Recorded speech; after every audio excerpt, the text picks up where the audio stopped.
Art is everywhere at SDCC, and anywhere you look, you can find eclectic artists like Alex Pardee and his button creations. So tell us about your new project, Pinfolk. Pinfolk is kind of a way for me to use my artwork to kind of like play within the enamel pin kind of world.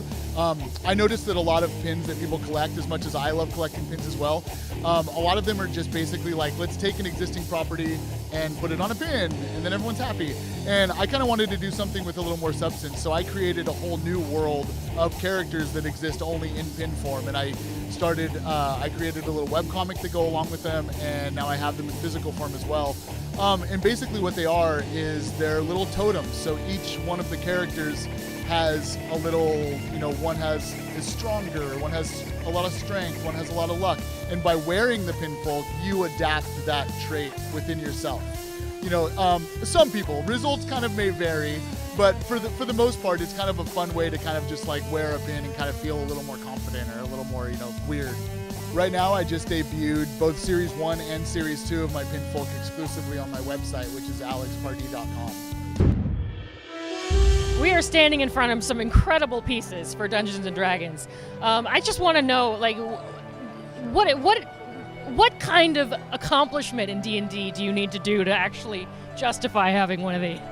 You need to get your party together, or maybe just by yourself if you're a total badass, and you go out there and you slay some mind flayers and take home a trophy with you.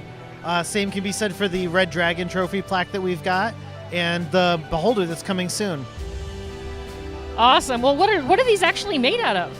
These are actually made out of foam, and then there's some other sturdier stuff in the back for when they're hanging on your wall. What can you tell us about the Mind Flayer for people who don't play Dungeons & Dragons all that often? So if you're unfamiliar with Dungeons & Dragons, Mind Flayers are humanoid creatures with kind of a Cthulhu-esque face, and they drain the brains and psychic energy of others. They're kind of spellcasters by nature, and they're evil dudes that you should go out and want to kill them to get one of these trophies. And have its head on your wall, because who would not want a head of a Mind Flayer on their wall? That's awesome. Love it. And who would not want to check out these amazing film collectibles? One of our main licensees is the Alien line, Aliens line. We've got lots of products. Space Hugger. This is brand new, 3 days old. It's the prototype, never been seen before. And as soon as we get back to Orlando, we'll start working on the logistics of how we're going to make it. We have the new face hugger from Aliens, which I don't think has ever been as detailed as that before. And then the smart gun, Adios from Aliens. Not only that, you can come and get the dog tags for 13 of the cast. You can get the Alien pulse rifles as well. We're just the one-stop Alien shop, I don't know. Ghostbusters, following on from Alien, it's two great franchises. We have the quarter-scale statues, of which we've already done Venkman. Stance will be coming out soon. We have the quarter-scale Slimer. Then we'll have the other two guys. We have the life-size one-to-one Slimer down the bottom there. And prototypes for the Ghost Trap and the Ecto Goggles. There is nothing more terrifying in movie history than this little guy. Greatest, just as a cameo. There's nothing better, and took us a long time to find him, got him made, and now last year we had the prototype, and I had never seen so many people age themselves by saying, "Oh, I saw this when it came out," and I'm telling them, "Well, that was like 41 years ago or whatever it was," and they're like, "Oh, no, maybe I saw a rerun," but definitely the most popular thing we've ever produced. Well, as you got him over there, the Edward Scissorhands quarter scale, amazing detail. The exclusive version comes with Vincent Price on the bust, and now we have the one-to-one replicas of Edward's hands. And as sculpted originally, V. Neal, as you know, won the Oscar. Somebody sent her a picture of those, because this is the first time they've been seen as well, and she went, "Oh my God, those are amazing." Oh, I did forget to mention, we also have the life-size Alien Warrior, 8 foot high, so yeah, check out our website. We are here at the Weta Workshop booth.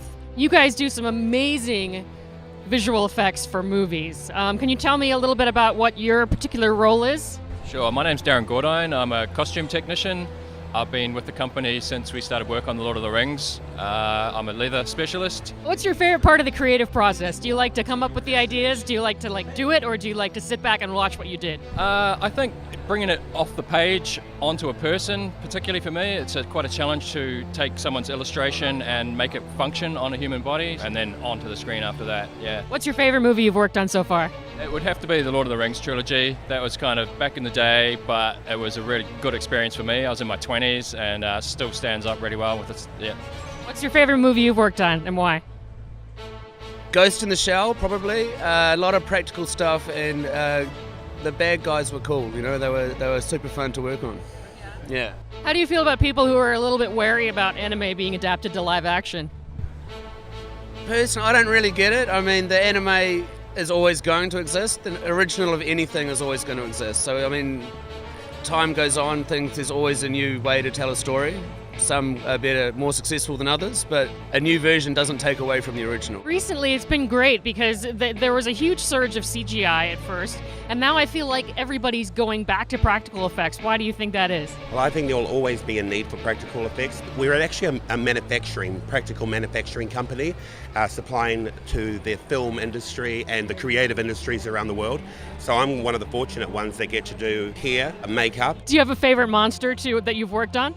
I wououldn't call it a monster, but Kong was one of my favourites to work on, and also the natives on Skull Island. And Darren and I, one of the artists here, we had to paint over 150 of them and put prosthetics on, as well as have to paint them all into a certain kind of shimmery dark colour, and wigs as well. Everything's handmade, so it's quite amazing to have for our company to win an Oscar for best hair and makeup and for best creature design for King Kong and Lord of the Rings.